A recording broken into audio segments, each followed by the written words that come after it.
अहिल्याबाई होळकर आणि रमा माता यांच्या अशा अनेक कर्तृत्ववान मातांना मानवंदना। 8 मार्च महिला दिवस, पण खरंच महिलांना महिलांचा सन्मान वेळोवेळी राखला जातो का? आपल्या घरात स्त्रियांना 2 प्रकारची वागणूक दिली जाते।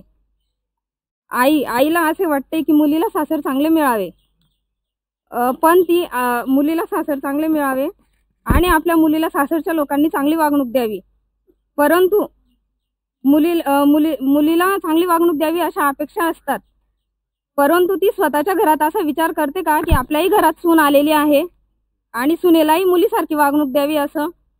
पण तसं काही होत नाही। मुलीमध्ये आणि सुनेमध्ये भेदभावच मानला जातो। असो,